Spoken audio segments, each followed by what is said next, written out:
Good morning, church. Thank you for joining with us again this morning.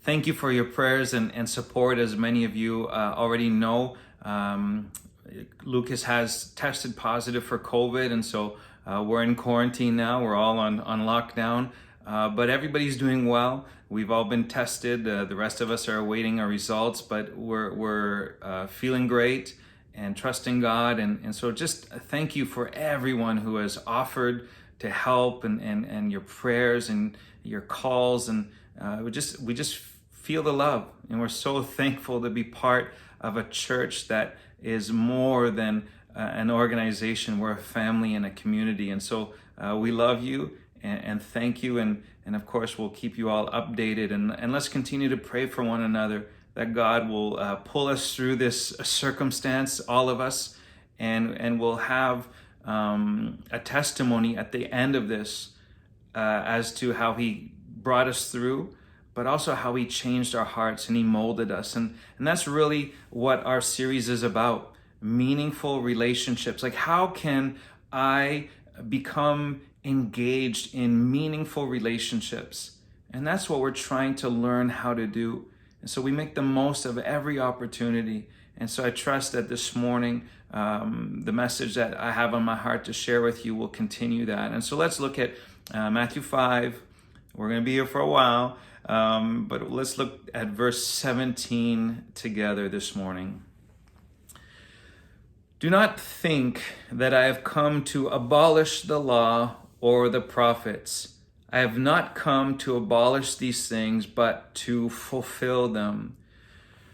When you read through Matthew chapter 5 as a whole, this verse kind of sticks out. It kind of feels a little awkward. We've just finished the Beatitudes and then the couple of verses from 13 to 16 where Jesus talks about us being the light of the world and we're set on a hill. And then all of a sudden he shifts the focus to Himself. He says, I. And so it almost seems that this doesn't fit the sermon, the message that He's giving. But this morning, I hope to show how it does. And it's actually, I believe, perhaps the key verse to the whole Sermon on the Mount. And it certainly helps us to understand where He's coming from. What's His motivation? We've already established the context. We've already established who He's addressing and why He's addressing them. And so you can go back and watch those videos if you want to refresh your memory or if you haven't done that yet. But this morning, I just really want to focus on Jesus and His idea and why He's saying what He's saying. And it comes down to this verse. This is really what He's going for. This is really His objective in taking the time on this day to teach His apostles and the crowds. And so we need to understand it. And I want to start by looking at this word fulfill. He says, I came to fulfill. I didn't come to abolish. I came to fulfill the law. And if I took a quick survey, I would imagine that most of us would say that means He completed it. And this word, fulfill, in the Greek is used elsewhere in the Bible to mean complete. When Jesus is in the synagogue in Luke chapter 4 and He reads from the Torah and He sits down and He says, today this verse has been fulfilled in your presence, it means completed. It means brought to an end. In the book of Acts, when we're told that Paul and Barnabas had fulfilled their missionary journey, they returned to Jerusalem. That means that it had been completed. And so there is an idea in this word that means to complete, to bring to an end. And I've certainly heard my fair share of Christians say that Christ completed the law. He fulfilled the law. And so we are no longer under the law. And even there are verses in Galatians that support that, and Romans as well. And so that is one possible interpretation. However, before we jump too quickly on that train, let's understand that this word has some different nuances as well.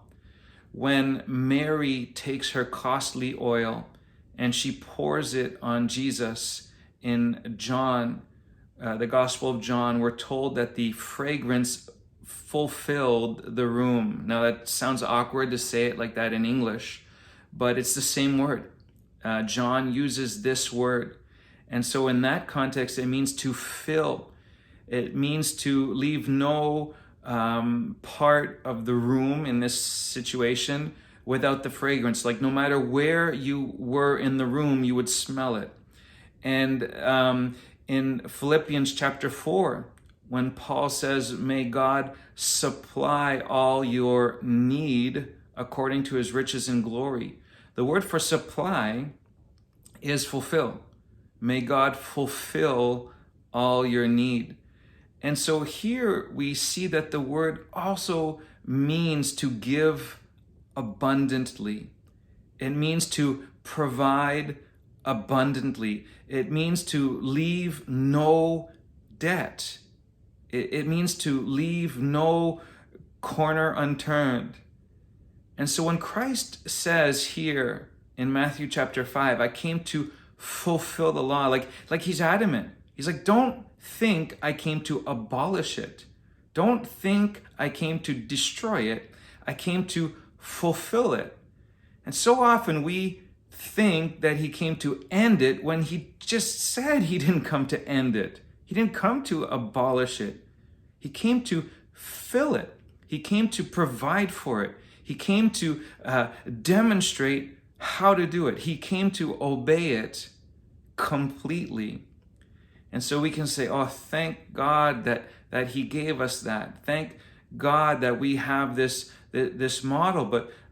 But wait, if we think that gets us off the hook, well, let's keep reading. In verse 18, in Matthew 5, just continuing on, it says, I tell you the truth, until heaven and earth pass away, not the smallest letter or stroke of a letter will pass away from the law until everything takes place. Until heaven and earth pass away, the law is in effect. And so what does this mean? And right now, I would imagine some of you are feeling a little unsettled. I would imagine that some of you are like, well, where is he going with this? What's he about to say? I know that we're not under the law of sin and death. I know that. But as we've said so many times, the promise of the new covenant is that God would write his laws where? On our hearts. The purpose of the new covenant is that we would be provided with the ability to fulfill the law. And so Jesus, when he says this to the crowds in his Sermon on the Mount, when he says, I've come to fulfill the law, it means he's come to richly provide for those who are willing to obey the law. He's come to give the ability for others to fulfill the law. And if you still disagree with me, well, let's keep reading. Not that you disagreed with me before, but if you are still wondering where I'm going with this, let's keep reading. Verses 19 and 20, and we'll see that this is what he's saying. So anyone who breaks one of the least of these commands and teaches others to do so will be called least in the kingdom of heaven. But whoever obeys them and teaches others to do so will be called great in the kingdom of heaven. For I tell you, unless your righteousness goes beyond that of the experts in the law and the Pharisees, you will never enter the kingdom of heaven. Now we'll deal with that last verse in a second, and that's the one that sort of makes us go, but back to the first part. So whoever. And so Jesus is saying, listen, I've come to fulfill the law in your life. So whoever obeys, whoever teaches others to obey. You see, this is where sometimes we get it wrong. We think that it was just on him, but he's the one who desires to, in our lives, make his holiness be our fuel, to be our reason for living. And this is where we get it wrong so often. We focus on our needs and our wants, and we forget to pursue his need and his want, that is that he would bring many sons and daughters to glory, as Hebrews chapter 2 says. He is the one that makes us holy, and he's calling us to holiness. And that's what we need to understand in the Sermon on the Mount. That's what his teaching is all about. Yes, there are very specific instructions for very specific areas of our lives, but the overall purpose is that his holiness, his fulfillment of the law would be on display in our lives. If you look in your Bible, I would bet that there's a paragraph break between verses 16 and 17 where we started our reading today. But I'm not sure there should be a paragraph break there. Now, we read verse 16 last week, but let's just look at it again quickly. It says, "In the same way, let your light shine before people so that they can see your good deeds and give honor to your Father in heaven." And then he goes on to say, "I did not come to abolish the law." See, the command to show his light is something we can't do. If we could, we wouldn't need him. We would just need some instruction. We would just need some written law. But the command to show his light is dependent upon our understanding that he is the one that fulfills that in us. He's the one that puts the battery in the flashlight, if you want to make it simple. He's the one that causes his light to shine in us when we obey him, when we allow him to fulfill the law in our hearts. Now, what does that mean? Does that mean I have to go back to Leviticus and Exodus and memorize all the foods I can and can't eat? I have to memorize all the actions I can or cannot do on the Sabbath? I mean, no, that's not what he means. The laws given to the Israelites were for them to lead their lives in their culture at their time. And it didn't end up doing them any good, because just like the Pharisees of Jesus's day, their righteousness didn't get into their hearts. And the Pharisees also, their righteousness didn't get into their hearts. Jesus called them hypocrites. And that means that they didn't actually believe it. And so the heavy part of our passage in verses 19 and 20 that kind of makes us go, unless your righteousness exceeds that of the Pharisees, well, it's actually not that difficult. It's actually dependent upon one thing and one thing alone: if we'll believe it.